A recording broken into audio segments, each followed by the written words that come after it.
When Satan tempts us in any area, it doesn't matter whether it be small matters into big matters or just personal temptations. Anything he tempts us in, he begins his assault by tempting us and giving us or assaulting us with a desire to take care of ourselves first.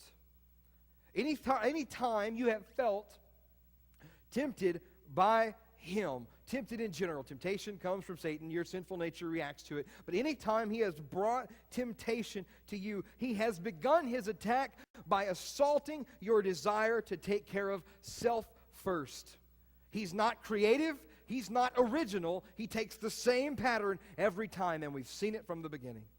How did he tempt Eve? By appealing to her desire to get more for herself.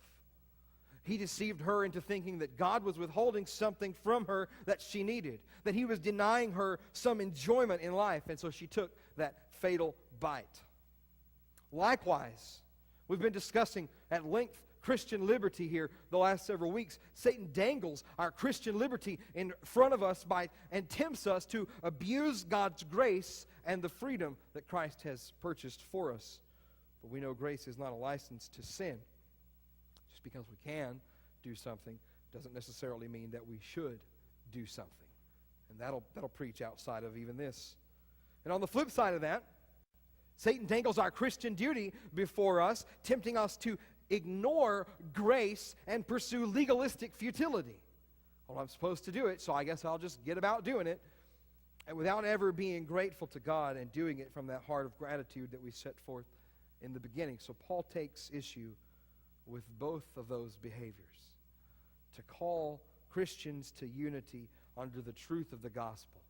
To edify and build one another up, because it is only the gospel that breaks down barriers and makes true peace achievable. In a church or personally. It is only the gospel that reconciles with God. It is only the gospel that reconciles us with God and makes any reconciliation with others that we may have had a falling out with or offense against something that can take place. And it does take place. And when it does, when it happens, it's happening, and we see such a glorious micro picture of what is in store for believers one day when we are free from the body of flesh and enjoy eternity with God, where we are free from those sorts of divisions, and everyone is chiefly just concerned with praising Christ and thanking Him. And spending an eternity begins to look like not even close to enough to thank Him for having died for my sin, for having given His life so that I might live. And He does this particularly by the exhortation to Paul does to fulfill our duty to other Christians by bearing with the failings of the weak, and not to seek our own pleasures as the chief priority.